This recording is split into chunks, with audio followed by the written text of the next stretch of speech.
दिनांक 19 जून शिवसेनेचा 60वा वर्धापन दिन। कधी काळी ज्या शिवसेनेचा वर्धापन दिन संपूर्ण महाराष्ट्र एका ठिकाणी साजरा करत होता, त्या शिवसेनेचे आज दोन भाग झालेत। दोन शिवसेना, दोन व्यासपीठ, दोन सभा आणि दोन वेगळे राजकीय संदेश। एका बाजूला गिरगाव चौपाटीवर उपमुख्यमंत्री एकनाथ शिंदे यांचा भव्य सोहळा, तर दुसऱ्या बाजूला षण्मुखानंद सभागृहात उद्धव ठाकरे यांचा मेळावा। पण चर्चेत राहिला तो शिंदेंचा नव्हे तर ठाकरेंचा कार्यक्रम। कारण वर्धापन दिनाच्या पूर्वसंध्येला ठाकरेंना मोठा धक्का बसला होता। 6 खासदारांनी साथ सोडली होती, पक्षात पुन्हा एकदा फूट पडली होती। त्यामुळे सभागृहात निराशा असेल, कार्यकर्त्यांचा उत्साह मावळलेला असेल असा अंदाज अनेकांनी बांधला होता। पण राजकारणात अनेकदा संकट हेच संधी बनतात आणि काल उद्धव ठाकरे यांनी नेमकं तेच केलं।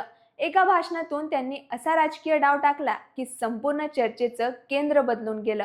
काय राहिले ठाकरेंच्या भाषणातील चर्चेचे मुद्दे आणि काल ठाकरेंनी कोणता डाव टाकला, जाणून घेऊया आजच्या सविस्तर व्हिडिओमधून। नमस्कार, मी कोमल वखरे आणि तुम्ही पाहत आहात सरळ सोपं। सर्वात पहिला आणि महत्त्वाचा मुद्दा राजीनाम्याचा मास्टर स्ट्रोक। शिंदे बंड असो किंवा आता खासदारांची बंडखोरी, प्रत्येक वेळी एक आरोप सातत्याने केला गेला, उद्धव ठाकरे बाहेर पडत नाहीत, कार्यकर्त्यांना भेटत नाहीत, पक्ष वाढवत नाहीत, असा निशाणा नेहमी साधला जायचा उद्धव ठाकरे यांच्यावर। मात्र काल त्यांनी या सगळ्या आरोपांना उत्तर देण्यासाठी आपल्या वडिलांचंच राजकीय शस्त्र बाहेर काढलं। बाळासाहेब ठाकरे अनेकदा विरोधकांच्या आरोपावर मी पक्षप्रमुख पद सोडतो असं म्हणत कार्यकर्त्यांची निष्ठा जागवायचे। काल उद्धव ठाकरे यांनीही तीच चाल खेळली। माझ्यावरचे आरोप खरे असतील तर मी पक्षप्रमुख पद सोडायला तयार आहे, हे वाक्य उच्चारताच सभागृहातील वातावरण बदललं। क्षणभरासाठी हा राजीनामा नव्हता, ती एक भावनिक हाक होती। नेतृत्वावरील प्रश्न बाजूला सारत पुन्हा एकदा कार्यकर्त्यांना आपल्या भोवती एकत्र करण्याचा हा एक प्रयत्न होता।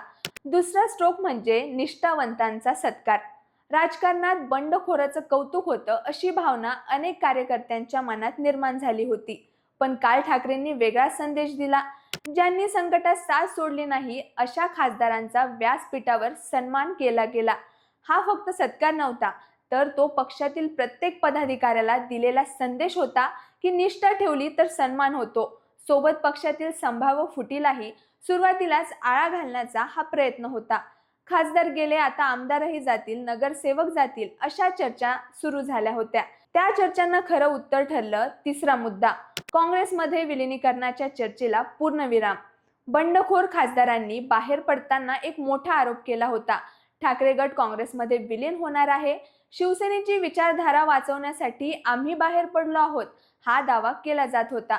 मात्र काल उद्धव ठाकरे यांनी स्पष्ट शब्दात सांगितलंय की 35 वर्ष भाजपसोबत राहून भाजपात विलीन झालो नाही तर काँग्रेसमध्ये कसे विलीन होणार। शिवसेना काँग्रेसमध्ये कधीही विलीन होणार नाही।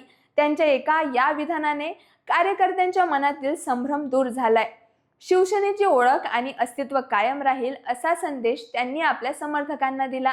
आणि चौथा सर्वात आक्रमक मुद्दा, ऑपरेशन तुडवा। 6 खासदारांनी साथ सोडल्यानंतर संजय राऊत यांनी ऑपरेशन तुडवाची घोषणा केली होती।